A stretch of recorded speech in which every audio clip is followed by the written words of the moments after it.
Hey there everybody, welcome back to Twin Oaks Farm in rural Southeast Ohio, USA. It's day 34 of raising our broilers, and we raise them basically on a 42-day production cycle, so that's out to about 6 weeks old. So these birds are just at the cusp of fixing to turn 5 weeks old tomorrow.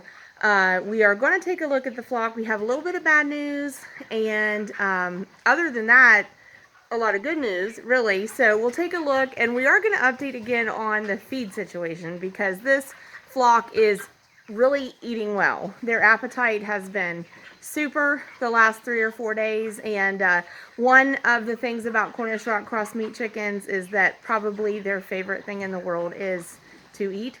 So they would overeat if we're willing to overfeed them, and that's why we have a target feed consumption range, and we talk about it pretty frequently with our videos documenting the progress of raising a flock of meat chickens for poultry production.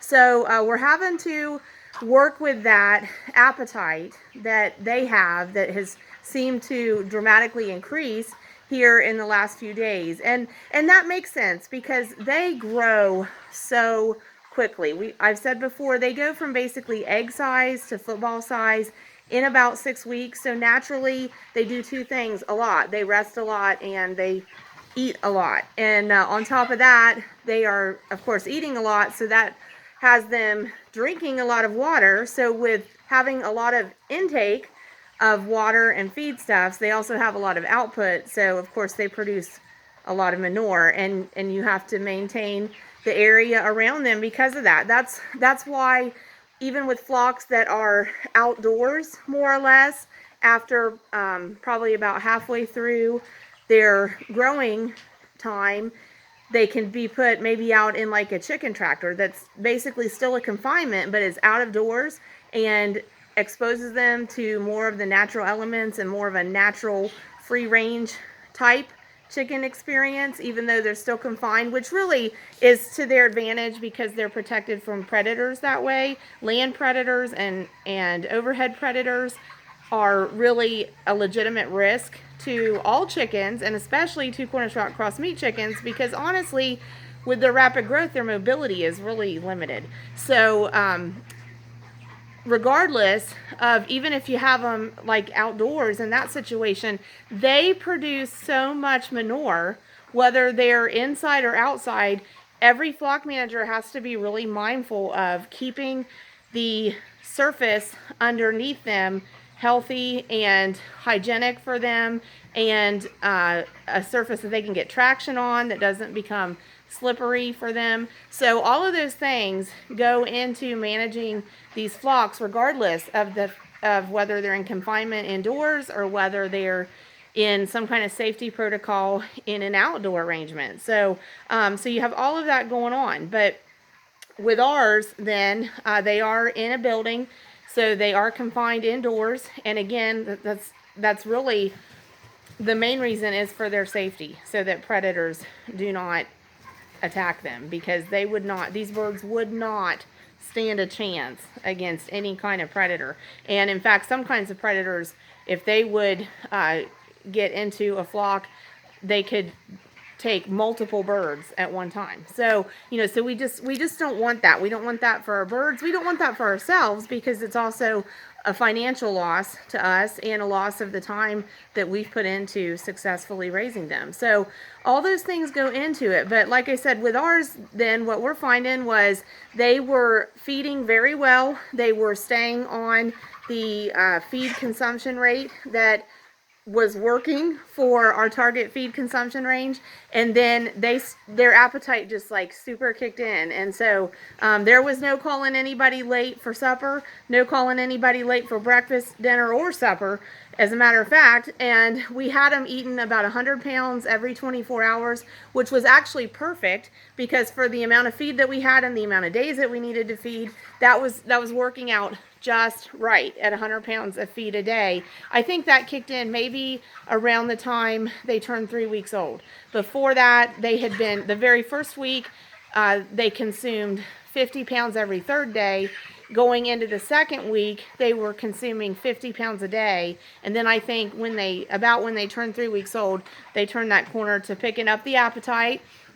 You know, the growing is continuing. They're growing lots and their appetite increased. So they were then eating about 100 pounds of feed a day.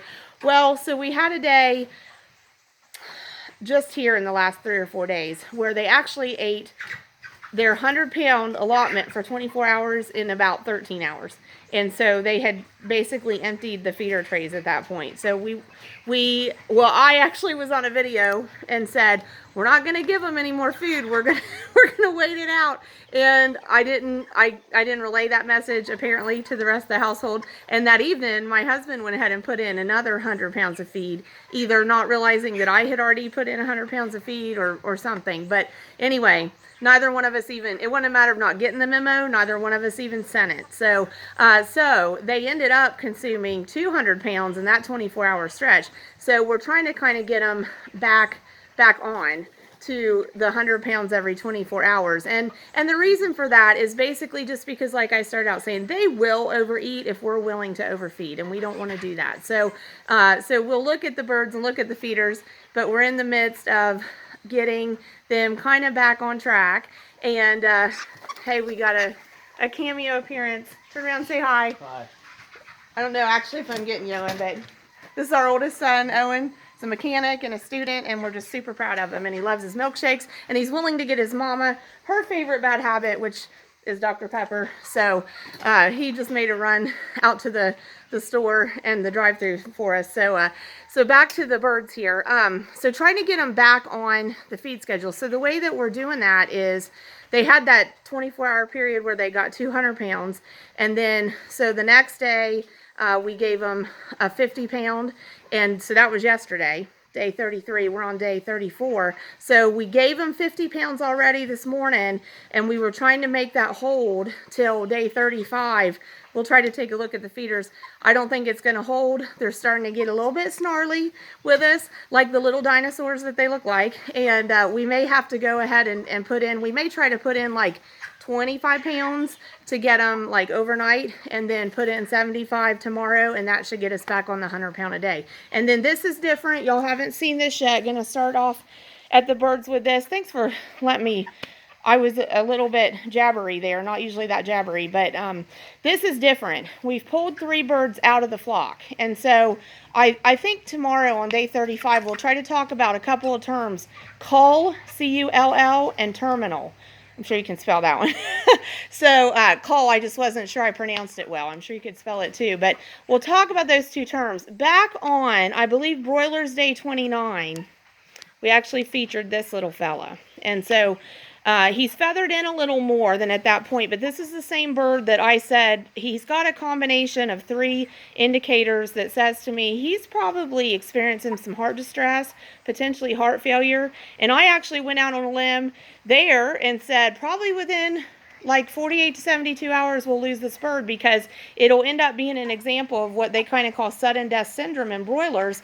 That the point of that video for me was there is frequently the term thrown around sudden death syndrome, but it's really not that sudden. If you pick up on some of the indicators that the bird is in distress, they typically can be in distress like that for several days. Now, he's holding on longer than I expected, but I went ahead and pulled him out of the flock because he actually, even though he's better feathered in than he was on Broilers Day 29, he still has the same dark skin tone, the same frazzled, ruffly appearance on the back of his neck on that feathering, and just, you know, kind of the lethargy. But he is still getting up to go eat, getting up to go to water. So out here he's just less stressed. There's fewer birds. These 2 birds, so we haven't culled him, and we'll talk about that term on day 35, but we have separated him, and we prefer to do that if that option is available to us. We've also separated these 2 birds. They would probably be candidates for culls based on some leg problems. The bigger one closer to us here is really experiencing some leg problems. He can't get his legs underneath him to bear his weight. The smaller one that's closer to the water dispenser, bears its weight well and can get up, but has just like a limp when it moves. So so these 3 birds have been separated out to give them a better chance to get to food, to get to water, and to experience less stress on them than being in the flock at large. And so check out an example of the feeder trays. So they have had 50 pounds put in today amongst their feeding dispensers, but they've got them all down like this. So they're, for all practical purposes, they are empty, and these little critters are really not interested in empty feeders. They really want some food. So I pulled out 100 pounds and probably will go ahead and put in about 25, hoping that gets them through the evening, and put in 75 tomorrow, and that'll get us back on track on the feed consumption rate, because we don't want to overfeed them at this point. And the bad news was we did lose one